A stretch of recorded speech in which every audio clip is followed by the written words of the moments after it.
Hey everyone, welcome back. We've got an amazing story to share with you today. So sit tight, relax, and let's dive right into it.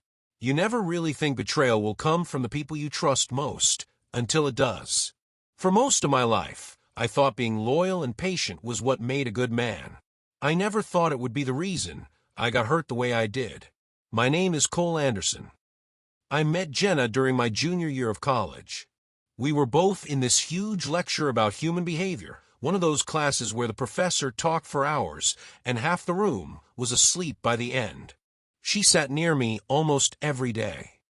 Jenna was the organized type, highlighters, color-coded notes, neat handwriting. I was the guy with wrinkled papers and half-finished thoughts. But she never made me feel like a mess. She'd smile whenever I leaned over to ask what I missed, and somehow, that smile made the whole world feel lighter. She wasn't loud or showy. She was calm, collected, the kind of person who made everything around her feel peaceful. Her voice was soft, but her laugh had this quiet spark that stayed in your head long after she stopped. I liked her the second I met her. After weeks of small talk and stolen glances, I finally asked her out. We went to a tiny pizza shop near campus. Cheap food, bad lighting, but somehow it felt perfect. That night, I remember watching her talk about her dreams and thinking, this feels right. Our relationship grew fast, but it always felt natural. Her parents adored me. They'd invite me over on holidays and treat me like part of the family. Her dad was the kind of man who made you feel welcome the second you stepped in. He'd shake your hand firmly, look you straight in the eye, and treat you like family even if he'd just met you. Her mom would always pack me extra food to take home, saying, "You look too thin, Cole. Jenna doesn't feed you enough." My parents loved her too. My mom kept praising her, saying Jenna had a good heart, the kind of girl who keeps a family together. And my dad, well, he just liked that she laughed at his bad jokes. Our families met during graduation and clicked immediately. It felt like our lives were merging into something steady and beautiful. 2 years after graduation, we found our first apartment together. Nothing special, just a small, old place with squeaky floors and a humming fridge that never seemed to stop. But to us, it was everything. It was the first space that felt like home. I got a job at a tech firm. She started working as a graphic designer at a startup. We had our rhythm, breakfast together, little notes on the fridge, late-night talks about our future. It wasn't perfect, but it was peaceful. Then, slowly, things began to change. Jenna started coming home late. At first, she said she was working overtime on new projects. I believed her. I wanted to believe her. I told myself she's ambitious. She's just chasing her goals.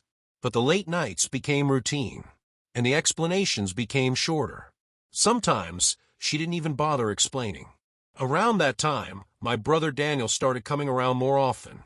He'd stop by unannounced, bringing dinner, saying he missed hanging out. He and Jenna got along easily, too easily sometimes. They'd laugh at inside jokes I wasn't part of, share little looks I couldn't quite read. I brushed it off. He was my brother. She was my girlfriend. They were the two people I trusted most in this world. The thought of them betraying me never even crossed my mind. But the signs were there. I just wasn't ready to see them. One Friday night, Jenna said she'd be working late again. Something in her tone felt rehearsed, like she'd said it too many times before. After she left, I tried calling Daniel to grab a drink. He answered quickly but sounded distracted. "I can't tonight, bro, got something to do. Maybe tomorrow." Something in me shifted. A quiet unease I couldn't ignore anymore. Around 7:30, I decided to surprise Jenna. I picked up a sandwich from her favorite cafe, the one near her office, and drove over. It wasn't a plan, just a simple gesture to show her I was thinking of her. But when I got there, her office lights were off. The building was dark. Then I saw her through the cafe window. She was sitting at a corner table, smiling, laughing, her hand on the table, close to someone else's. Daniel, my brother. At first, I couldn't move. I stared through that glass, hoping I was wrong, praying it wasn't what it looked like. Then she leaned forward and kissed him. Time stopped.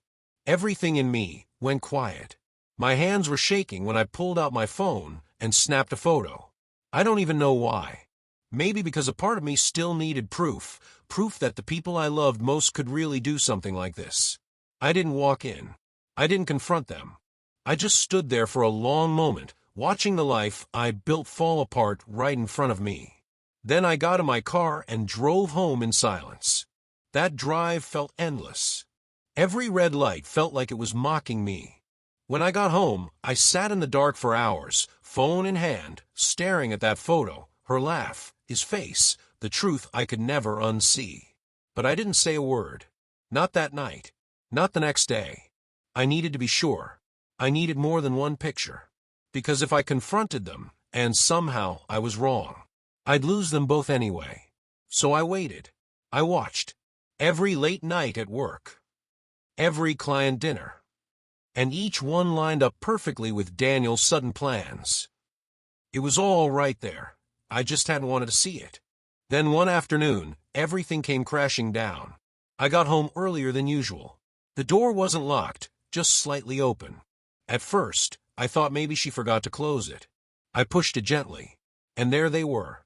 Jenna and Daniel. Together. Her laugh, the same one I once loved, filled the room. Their closeness said everything I didn't want to hear.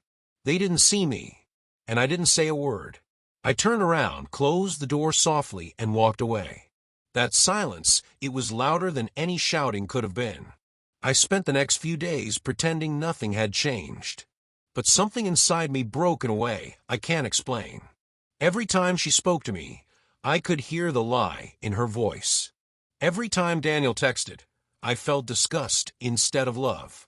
I confided in my parents. I showed my mom the picture. She didn't speak. She just covered her mouth, tears filling her eyes. My dad clenched his jaw, furious but quiet. He said, "You deserve better than their cowardice, son. Handle it your way, but don't lose yourself." A few days later, Jenna's parents called, asking why she'd been distant lately.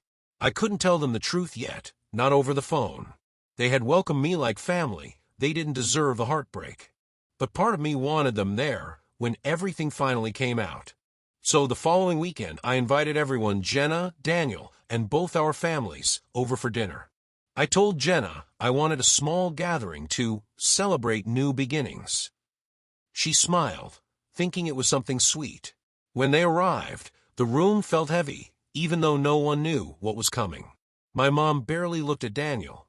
My dad stayed silent. Jenna's parents chatted nervously, not understanding the tension. Dinner was quiet, uncomfortably quiet. Jenna laughed a few times, trying to fill the silence.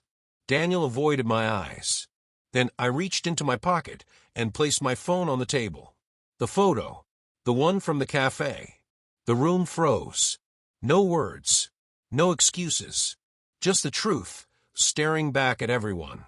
Jenna's mom gasped, covering her mouth. Her father's face turned pale. My mom started crying quietly. My dad whispered, "Daniel, how could you?" Jenna tried to speak, maybe to explain, but no words came out. Her parents looked shattered, like their daughter had just burned the bridge between two families.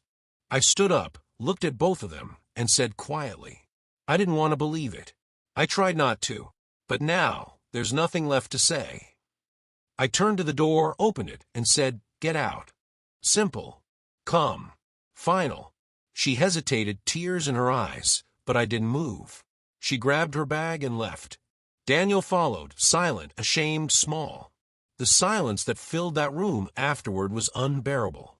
Both families sat there, broken, trying to understand how love could turn into this.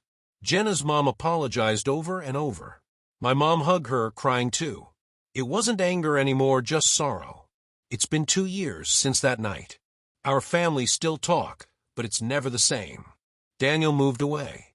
Jenna's parents left town soon after. My parents check on me often, always making sure I'm okay.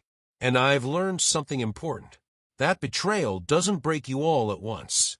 It cracks you quietly, piece by piece, until you're no longer the same person. I'm not bitter, but I'm different now. I still believe in love, but not the kind that hides behind lies. Because love without honesty is just slow destruction. And the worst part about betrayal isn't that they left. It's that they were gone long before you ever caught them. Because sometimes, the people who hurt you the most are the ones you never saw coming. Looking back now, I've learned that love isn't just about staying loyal, it's about staying true to yourself too. I learned that trust can be fragile, and once it's broken, it changes the way you see the world. But I also learned that healing is possible. You just have to give yourself permission to start over, no matter how deep the scars run. Because sometimes losing what you thought was love is what finally teaches you what real love should feel like. If you've ever been through heartbreak, betrayal, or loss, remember, it doesn't define you. It shapes you. It strengthens you. And one day, you'll look back and realize the pain didn't destroy you. It built you. Thanks for listening to my story. If it touched you in any way, don't forget to subscribe and join me here for more stories like this. Stories about love, life, and the lessons that make us who we are.